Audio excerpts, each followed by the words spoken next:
It all started off so well, didn't it, when you think about it? There was Meghan Markle finally achieving the dreams that she dreamt of ever since deciding to become an actress, all thanks, of course, to the funding, guidance and a lot of love from her father, Thomas Markle, taking her around literally to everywhere she wanted to be, but she wanted to be a main player, a big cheese, winning an Oscar, picking up all sorts of awards, that type of thing.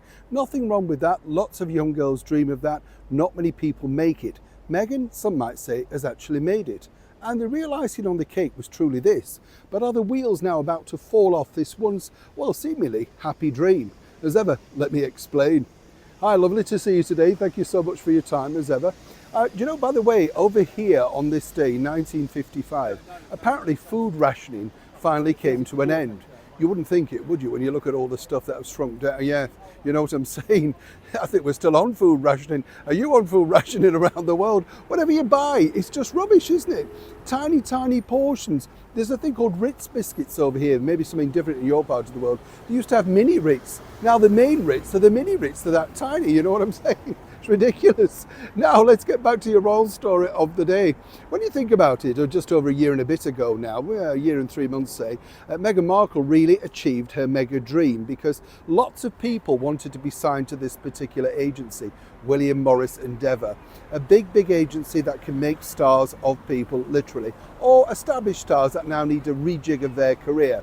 That's exactly where Meghan Markle was, She'd had some success after marrying inside, of course, the British monarchy, and now needed something to kickstart that, and that was the idea. But of course, not all dreams come to fruition, do they? But finally, after having a few false starts, well, seemingly, Meghan Markle finally landed something a little bit different for herself. Now, again, you would have thought that this may have been a match made in heaven. There you have a woman with a title, a royal title no less, akin to the British monarchy. Should be easy to get product placement, should be easy to get ambassador. Now, when you think about it, you've got a woman who's got an incredible title, akin to, of course, the British monarchy. It should be easy to get things like ambassadorial roles, of course, mega deals, that type of stuff. Year and a bit on, things are not going to plan.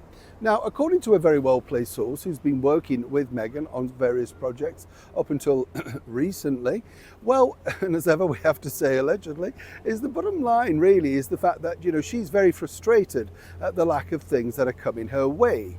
In particular, the big mega deals. Now, you can understand this.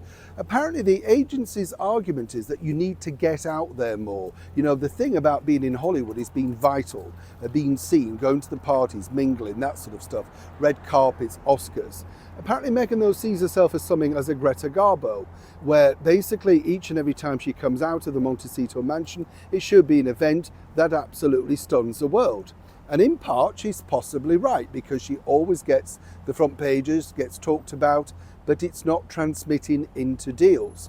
Now, according to the source at the agency, they don't know really why that isn't the case. So they believe that Meghan needs to get out there, get out and mingle and mix with the movers and shakers. She apparently believes that as a duchess, akin to the British monarchy, well, they should be thrilled to meet her. And if she waters down the brand too much, how will that make any difference? Or would she still get the big deals? It's something of a crossroads for this once loving relationship. Funny, they all seem to end like this in the end, don't they? And if you had a choice and you were William Morris Endeavour, what brand would you akin Meghan Markle to? And it's not necessarily about whether they're disinterested in her or not. The bigger picture, let me tell you, is this. It's about money. Money's tight for all brands around the world, and apparently the sort of eye-watering figures that Meghan Markle would like, well, are simply not on the table. It's a developing story. Neil Sean, Tate Britain, London.